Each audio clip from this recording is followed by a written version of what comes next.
Thousands of years ago, deep within tropical forests, a fruit quite different from the mandarin we know today was growing. Back then, the mandarin had a tougher peel, an irregular shape, and wasn't as sweet. However, people started to discover this fruit and slowly grew more fond of it. Mandarins first began growing in the tropical regions of Southeast Asia.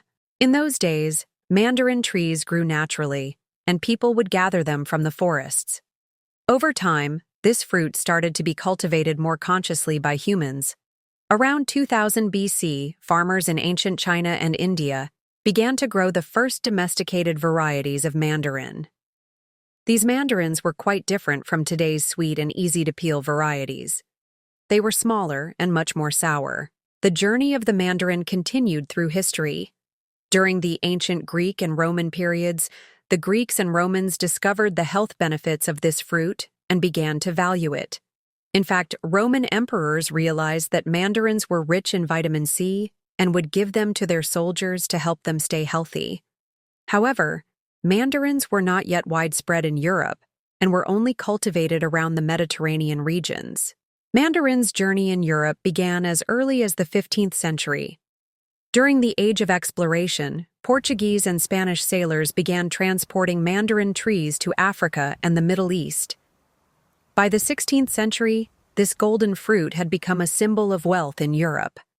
Mandarins eventually found their way into the gardens of European palaces. However, the mandarin's real rise came in the 18th and 19th centuries. At that time, mandarins, which thrived in warm climates, became more widespread thanks to the development of modern agricultural techniques.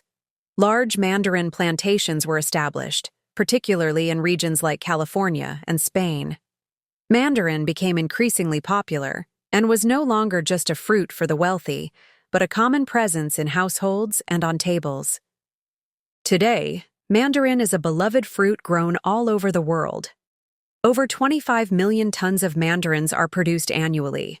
Countries like China, Spain, and Turkey account for a significant portion of the global mandarin production. Every year, mandarins make their appearance in markets during the winter season, offering a refreshing and healthy treat. The mandarin has come a long way from its humble beginnings. Centuries ago, it grew in only a few trees in the forests, and today, it can be found on tables all around the world. While its shape, taste, and cultivation methods have evolved over time, mandarin has always remained the same fresh, juicy, and delicious fruit. So, the next time you enjoy a mandarin, will you remember its fascinating journey through the ages?